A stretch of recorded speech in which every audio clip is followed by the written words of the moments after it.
Talk today. We will be recording the talk. I want to welcome everyone online and here in person, especially the Maryland Department of Health and Mental Hygiene people who are online. I want to thank our sponsor, the Maryland Cigarette Restitution Fund Program and the Sidney Kimmel Comprehensive Cancer Center. The last announcement is that there is pizza right after the talk. You can get a ticket from Nicole and meet at the Wall of Wonder. It is my pleasure to introduce Dr. Carol Fakhri today. Dr. Fakhri received her BA in French from Stanford. She got her MD and MPH here from Hopkins. She's an associate professor in the Department of Otolaryngology, Head and Neck Surgery, with a joint appointment in epidemiology. She has many accolades, including that she is an editor of Oral Oncology. She's on their board. And she has a very active research program on the role of human papillomavirus in head and neck squamous cell cancer and strategies for early detection of HPV-related head and neck cancers. And it's my pleasure to welcome her today to talk to us about considerations for the prevention of oropharyngeal cancer.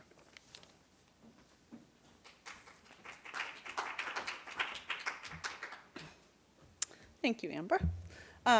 So I'm going to first talk a little bit of background about oral HPV infection, and then go from there to talking about considerations for secondary prevention. If you guys have any questions, please don't hesitate to stop me. It's a small enough crowd that we can stop and talk.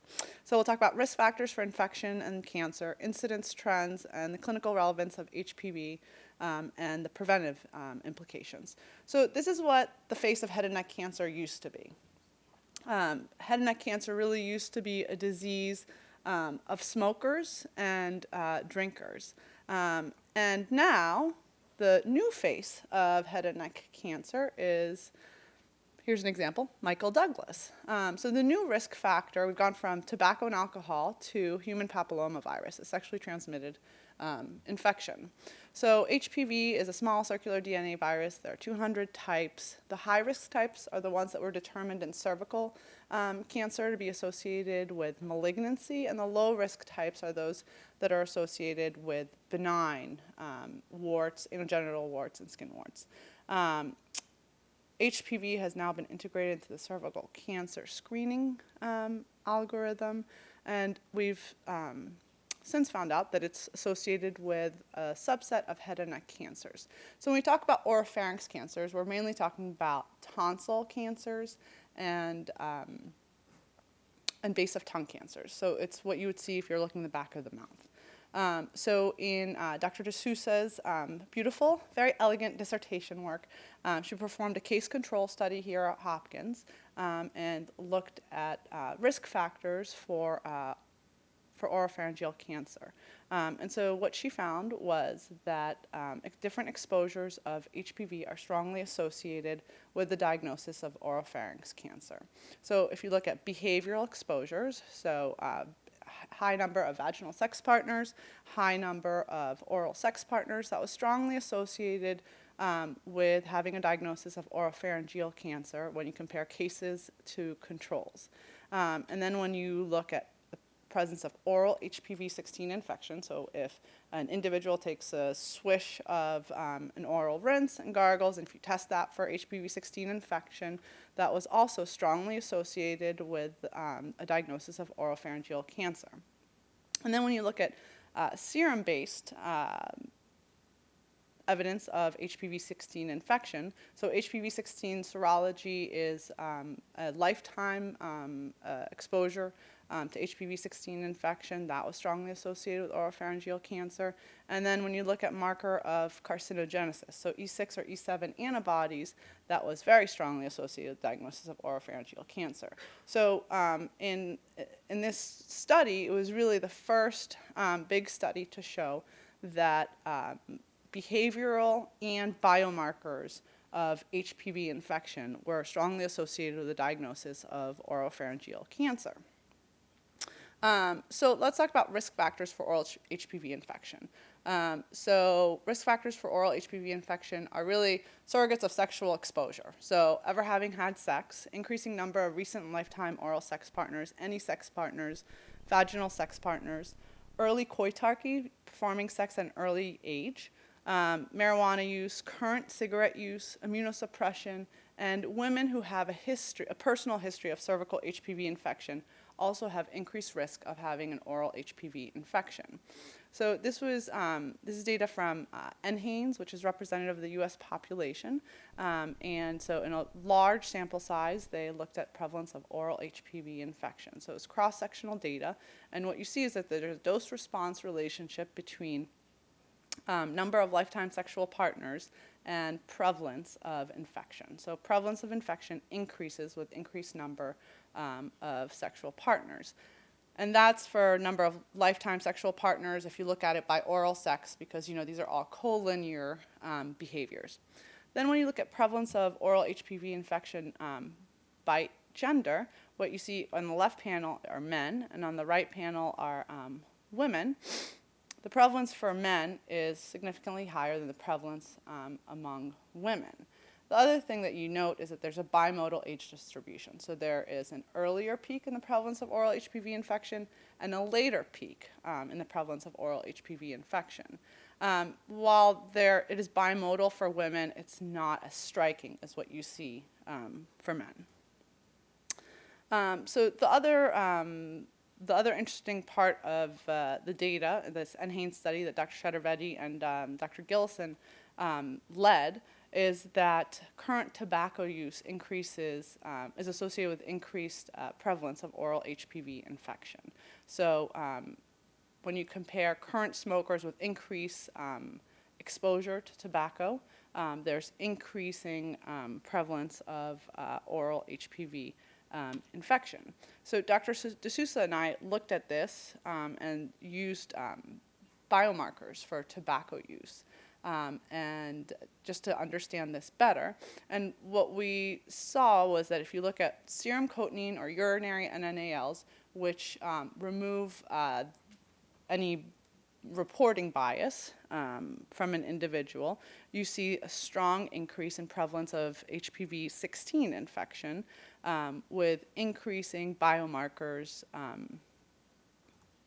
of tobacco use. And so you see the same thing for urinary NNALs. And then just to get an idea of what it means, because we have no idea what serum cotinine or what urinary NNAL means per measurement. So per log base of cotinine, which is equivalent to about 3 cigarettes, we saw that there was a 34% increase in the odds of an oral HPV-16 infection. So it's a pretty strong risk factor, surprisingly. And this was just to compare it, because we know that oral sex as a continuous variable is also strongly associated with oral HPV-16 infection. And you basically see a similar association, maybe a little bit stronger, for tobacco use. So where does tobacco kind of fit in? So we know that someone, after sexual behavior acquires an infection, that infection could go on to get cleared, or they could have a persistent infection, and then that persistent infection could go on to get cleared. Well, tobacco since these were prevalent studies, it's either increasing the incidence of infections, so increasing the acquisition of new infections, or increasing the duration of an infection. It might also have a role, when we talk about cancer, in the role of malignant transformation. So we have very limited data in terms of natural history and really what happens. How do we go from behavior to having an oral HPV infection, getting persistent infection, and eventually developing cancer. So in cervical cancer, this whole model is really well worked out, but in oropharyngeal cancer, it's really not very well worked out yet. So we have limited natural history studies. Amy Kramer, who was a previous student here, has done some of the initial natural history work, and she did a study in a cohort of men. And what she found was that, one, if you look at cumulative incidence of infection, so any HPV infection, high-risk infections, those that are we know are associated with cancer, and HPV-16 infection, which is responsible for about 95% of oropharyngeal cancers, so that's the type that we really care about, you see that overall the cumulative incidence over time is actually really low. It's less than 1, it's less than 0.25. So, over time, people do acquire infections, but it's not like they're acquiring them at a rapid rate. And the other thing that she found in the study was that most infections clear. So by a year and a half, most infections have cleared. So the median duration of oral HPV infections is about 7 months. Factors associated with acquisition are current tobacco smoking, being single, divorced, or widowed, and a history of not having had a tonsillectomy. The incidence of oral HPV infection during the observation period is actually still, pretty low. So, what are the risk factors for oropharyngeal cancer? So, in case control studies, Dr. D'Souza's was the first to really show this, is that it's not surprising. Same risk factors for oral HPV infections are the same risk factors that you see for HPV-associated oropharyngeal cancer. So increasing number of lifetime vaginal or oral sex partners, having participated in casual sex, infrequent use of barriers during sex, a history of sexually transmitted infections like herpes simplex 2 or early sexual debut are all associated with HPV-associated oropharyngeal cancer. So HPV-associated oropharyngeal cancer is distinct from HPV-negative oropharyngeal cancer. So the way to think about it is that HPV-negative is really the smoking alcohol-related disease process, whereas HPV-positive largely arises from sexual exposure. And so when you look at risk factors, HPV has its own distinct risk factors. Marijuana use, lifetime sexual exposure, whereas for HPV-negative cancers, it's poor oral dental hygiene, tobacco use, and alcohol use are the risk factors. So I showed you earlier how the face of head and neck cancer had really changed. What we knew before is head and neck cancer was mostly laryngeal cancers and oral cavity cancers. And what we've seen probably with very successful tobacco cessation efforts in this country is a reduction in oral cavity and laryngeal cancers. And instead, we're seeing a rise in oropharyngeal cancers in this country.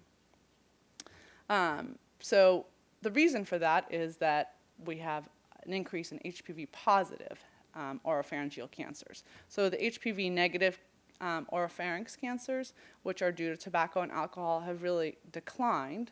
Meanwhile, HPV-positive oropharyngeal cancers are increasing. And so this increase in oropharynx cancers is really due to human papillomavirus.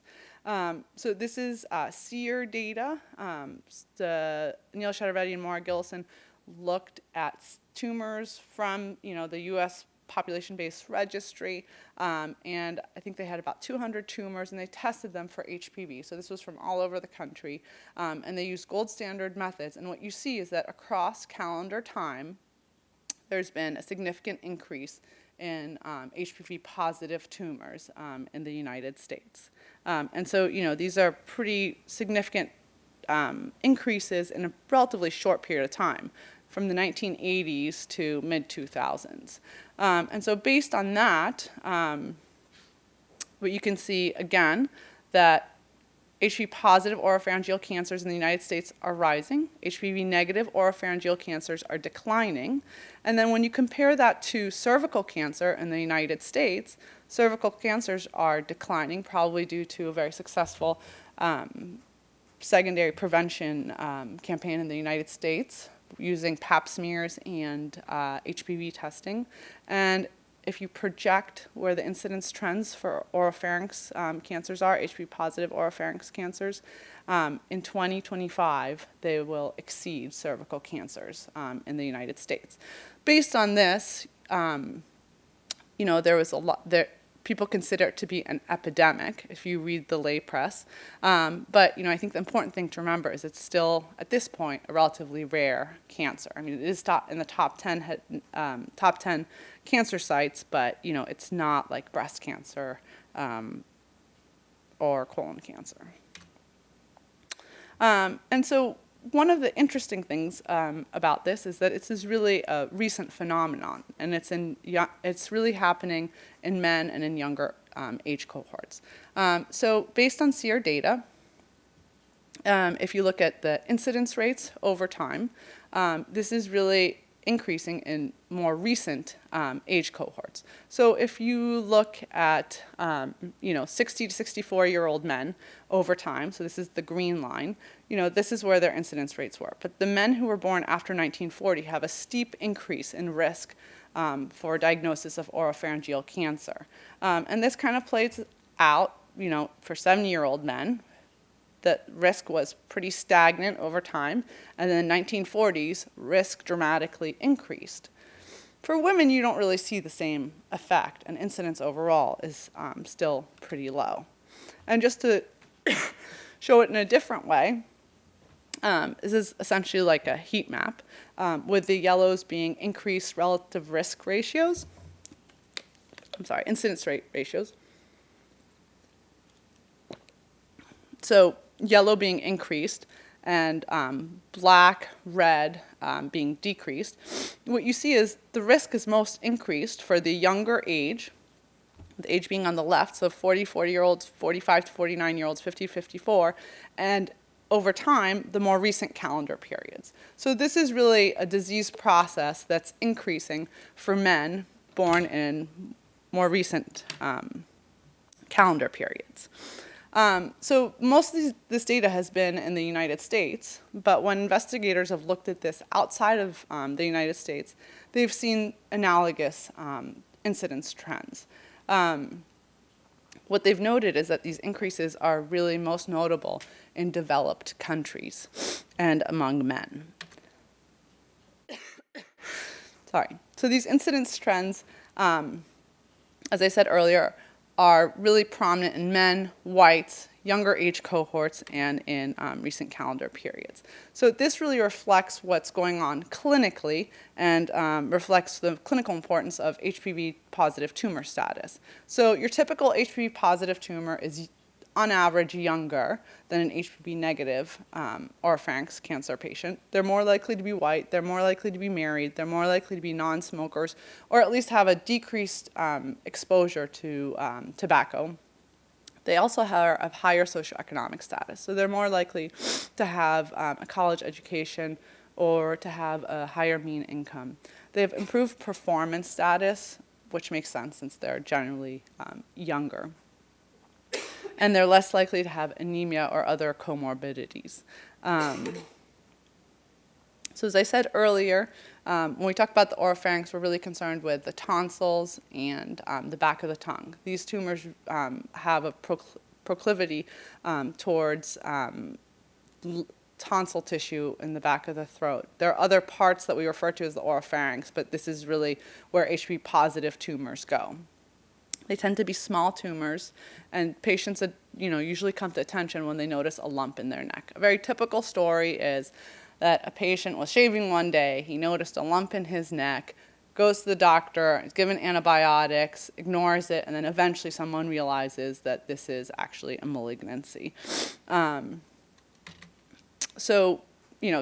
Consistent with what we said earlier, that HPV-positive tumors are really distinct from HPV-negative tumors, when a pathologist looks at it under the microscope, an HPV-positive tumor actually looks completely different from an HPV-negative tumor. It has its own testing, so you can see the HPV actually in the nuclei.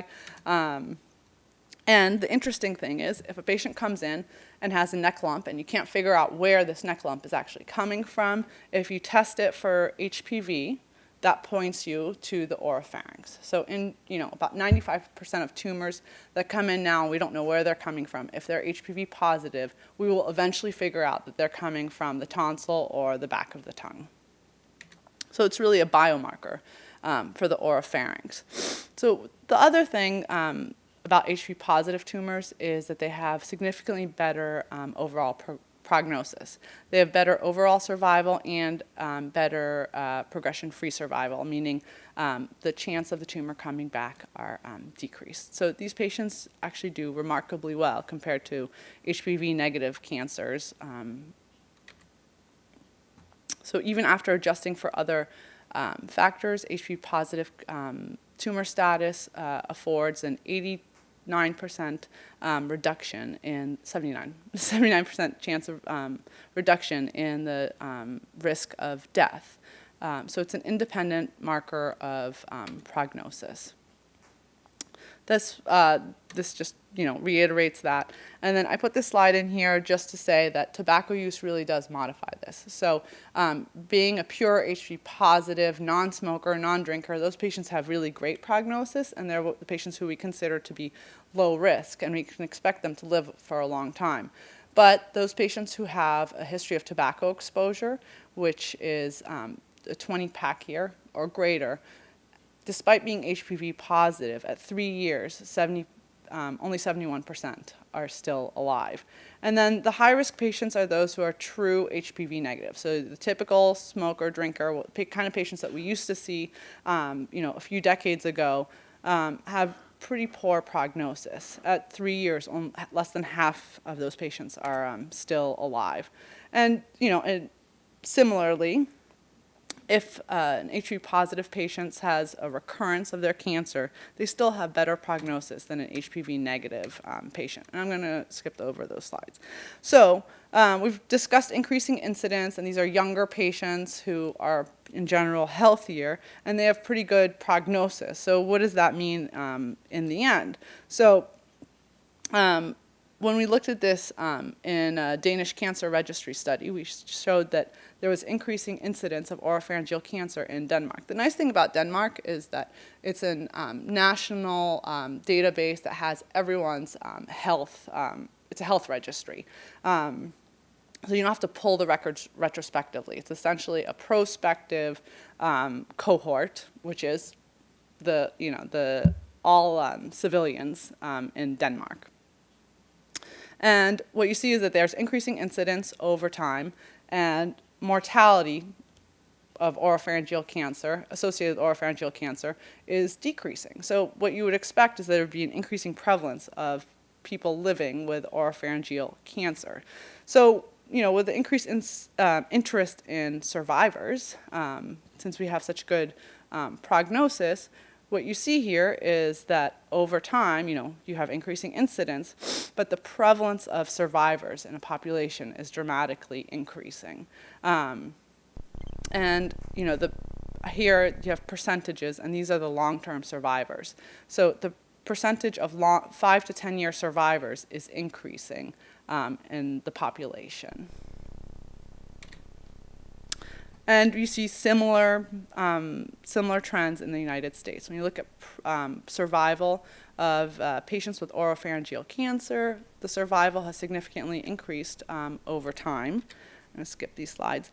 And what you see is that the prevalence of long-term survivors has significantly increased. If you compare it to oral cavity cancer patients, the prevalence of individuals with a diagnosis of oral cavity cancer in the United States has really decreased. So it's really just a whole new face to head and neck cancer. So it used to be you saw oral cavity and larynx patients, you'd see them in follow-up, and now our clinics are completely changed. We see long-term oropharynx cancer survivors, and we're just seeing fewer and fewer oral cavity cancer. So you see it at a population level as well.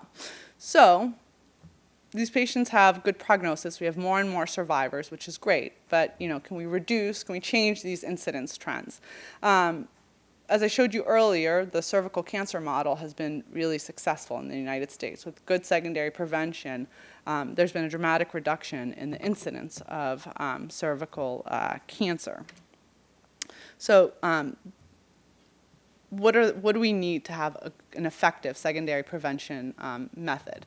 So we want to know whether or not the disease can be detected earlier. Is there a preclinical phase? And if you were to detect it, would it change your intervention, and would it ultimately improve an outcome? So especially for HPV positive oropharynx, how much better can we improve the prognosis?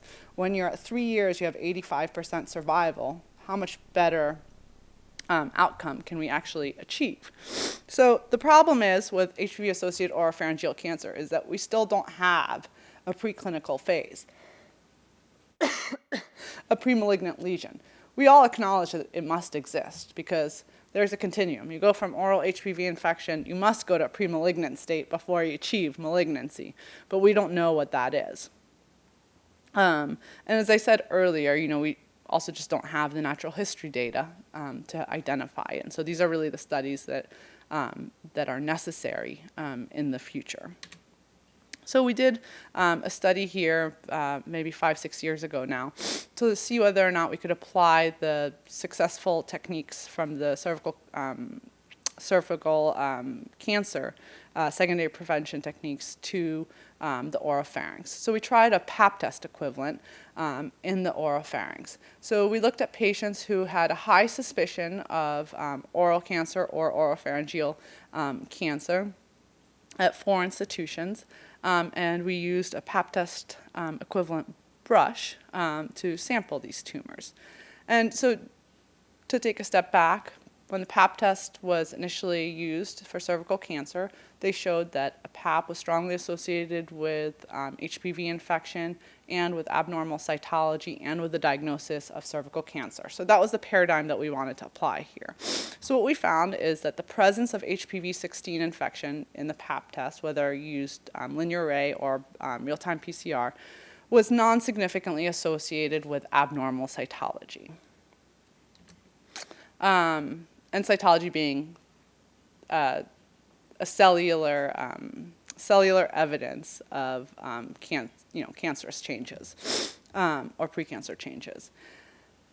But then when we looked at the association between HPV and the diagnosis of cancer in these pap tests, we found that HPV was strongly associated with the diagnosis of squamous cell cancer in these patients.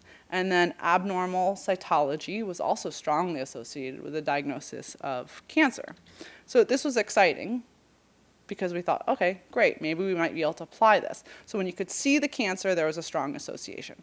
So then we looked at individuals who are at high risk for oral HPV infection. We looked at HIV-positive patients who we also know have a high incidence, relatively high incidence of HPV-associated oropharyngeal cancer when you look at them at a population-based level and compare them with healthy individuals.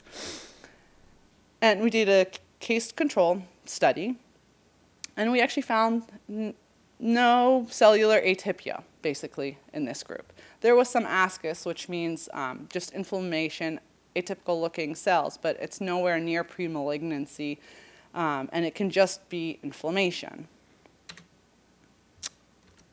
So then when we looked at the presence of HPV-16 infection and cytology, we found that there was a non-significant association between HPV-16 infection and cytology. But remember, we just had a few ascus in there.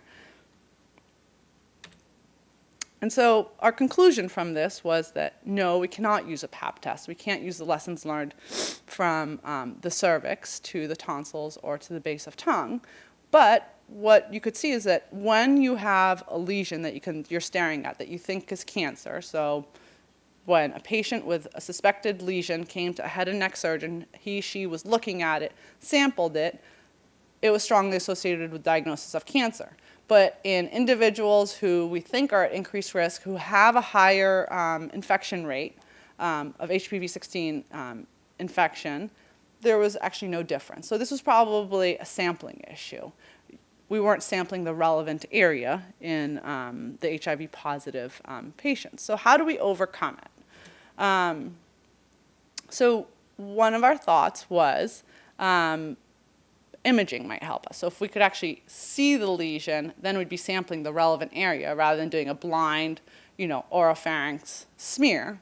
For cervix, you can do that. You just go to the endocervix and just do a smear. But for the oropharynx, it turned out that you couldn't do that. So we thought of different imaging modalities that we could do. So this is just a CT scan, which is, you go in a tube. It's very quick. It would be nice if you could do that, but it's really not a good, it doesn't help us in the oropharynx. So this is the oropharynx here, and what you can see is there's a lot of dental artifact. You actually really can't discern the tonsil from the base of tongue, and there's a lot of misclassification when you look at it. So we thought, maybe we could, and the other thing is a PET scan. The problem with PET scans is that if you were to put any of us in a PET PET scan, our tonsil tissue and base of tongue would probably light up. And so there are a lot of false positives in PET scans. So it's really not useful. So what we've looked at is using ultrasound. So ultrasound is, as many of you know, that's how it's used for screening for liver lesions. It's also used for maternal ultrasounds, when women are pregnant. So same thing, very easy technology that can be used around the world. And what we did was we looked at it on the outside of the neck, and you can actually see a base of tongue lesion using ultrasound. So it has a very characteristic appearance. When you look at base of tongue lesions, so these are known cancers, we found that they could all be easily seen. I'm not going to go through the characteristics since it's not a clinical crowd. But what you see here is you can see the lesion. This is the back of the tongue. So if you look at your tongue, surface of the tongue, that's what you're looking at here. And you can see that there's a tumor here. So it's not as gray as the rest of it. So the problem with ultrasound is that you're looking at shadows. But in the end, you can discern that this is a mass. And the other thing that we found is that if you look at this is if a patient comes to clinic, they get scoped. And what you see here is it looks like this is just a tumor that's bulging out, right? That's what would be apparent to you as a clinician if you looked at it. But if you look at the ultrasound, it has the tongue itself has a huge portion, what we call an endophytic portion, which you wouldn't actually discern clinically. And it makes sense because the tumor has to grow from somewhere, right? It's not necessarily going to just grow from the surface of the tongue and grow out. It has to start from somewhere within the crypts of the lymphoid tissue. And so we also did this in unknown primary. So patients who show up have a neck mass, and we don't know where it's coming from, and we're able to show very small masses when we didn't know where the mass was coming from in the base of tongue or tonsils. And this is kind of a proof of concept that we did it only on 10 patients. And the idea being that, if you're going to find any lesion, you need to find it when you know that someone has a cancer, right? It's a high prevalence cohort. So is there a role for ultrasound in secondary prevention? So we're very, very, very far away from that, and these are just proof of concept studies. But ultrasound may be a minimally invasive method for detection of oropharyngeal cancers. It's non-ionizing, it's cheap, it's repeatable. I could do an ultrasound, patient can go, or an individual can go to another person and do the same study. So I showed you earlier pictures of the old ultrasounds that we were doing, and this is just to show that we've improved our technology. So now they have really high frequency, state-of-the-art ultrasound machines. So this is a cadaver, and this is actually the tonsil of an individual, and this is the base of the tongue. And what you see here is that ultrasound essentially reproduces a pretty faithful image of this cadaver. And this is what you get with just normal imaging. And what you can see is that there are distinct planes on the ultrasound, whereas on the CT scan, it all is contiguous, and you really can't tell one plane from the other. And these are just more images just to show that you can really see now with this new ultrasound technology that you can see really the muscles of the tongue at pretty high resolution. I'm going to skip through these images. So in conclusion, oral pap test is not presently feasible. We think that that's because of visualization. We think that ultrasound through the neck may help us to overcome this limitation and to actually visualize oropharyngeal lesions. But the real trick is to determine who's at high risk. Because, as I said earlier, the prevalence of infection is really not that high. And the incidence of cancer is also not that high. So can tonsillectomy be used for secondary prevention? We talked about earlier in natural history studies, they found that the incidence of infection was reduced in individuals who had had a history of tonsillectomy. So this is data from the Danish Cancer Registry, and what you see here is the incidence of tonsillectomies over time. And the incidence of tonsillectomies has decreased over time. And during the same time period, the incidence of oropharyngeal cancer has increased. And this is a little confusing because it's two different axes, so I don't want you to think that the rates are actually overlapping. So the rate of tonsillectomies is still much higher than the rate of oropharyngeal cancer. So oropharyngeal cancer is really down here. But it makes the point that over time, the incidence of oropharyngeal cancer has really picked up, whereas the incidence of tonsillectomies has decreased as it's fallen out of favor as a surgical procedure. And so when you look at a population level, if you look at tonsillectomy, prior tonsil carcinoma, a tonsillectomy is associated with a reduced risk of diagnosis with tonsil cancer, both if you have it at any age or if you have it, you develop cancer before the age of 60. So tonsillectomy reduces the risk of diagnosis with tonsil cancer, but does that argue for a role in secondary prevention? And as I said earlier, the real trick is figuring out who's at risk. So, if you look at the U.S. population, the prevalence of oral HPV infection, if you look at high-risk infections associated with oropharyngeal cancer, it's a bimodal distribution, as we said earlier, and this is the prevalence of it. Yet, the incidence of infection in these age groups is much lower.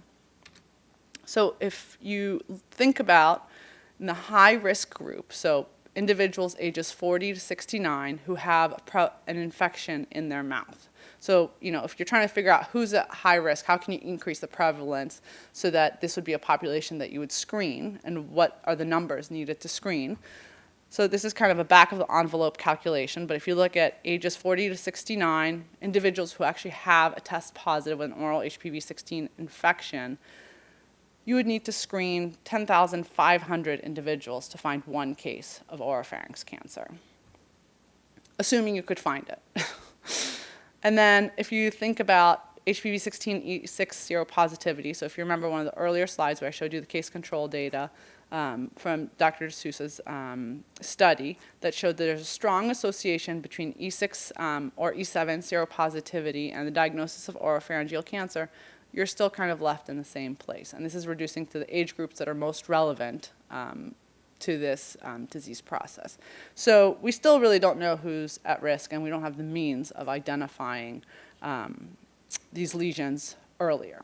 So in conclusion, HPV-positive cancers are distinct from HPV-negative cancers in terms of behaviors, age, gender, race, and performance status. The same risk factors that you see for oropharyngeal cancers are naturally, as you would imagine, the risk factors for oral HPV infection. HPV-positive cancers have a very distinct clinical profile from HPV-negative cancers. And HPV really is a biomarker for site, meaning we know that it's going to come from tonsil and base of tongue, but it's also an independent biomarker for prognosis.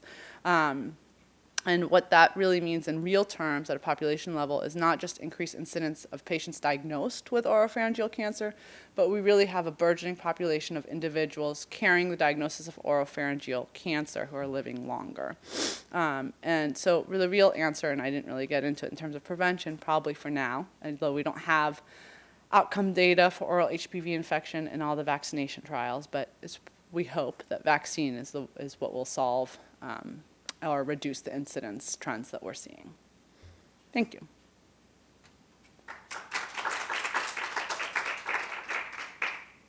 Questions? Yeah. I'm interested in the vaccine trials. Where are we in terms of percentage or proportion of the population immunized males? My sons have been offered a pediatrician. I think Amber would be much better to answer this, but I think we're still pretty far off of where we need to be. The girls, I think, have higher vaccination rates than boys, but I don't have concrete numbers. The recent data, so we started very poorly. Right now, more than half of girls are getting the vaccine. It's up to 60 or 70% getting one dose, but our 3-dose completion is lower than that. And boys, the current rates are very low, but our data lags by several years. So we think that more and more pediatricians are routinely offering it to boys now. But the recommendation for boys was after the recommendation for girls. So there was a delay when the FDA said, and CDC said, we should be vaccinating the boys. And the indication was, anogenital warts. So it was different and it was delayed.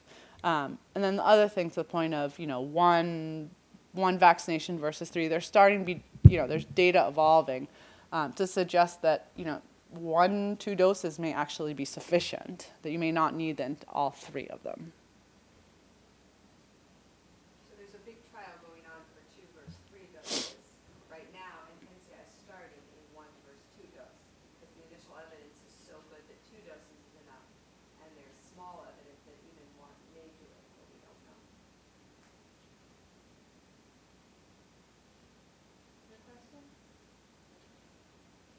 Thank you.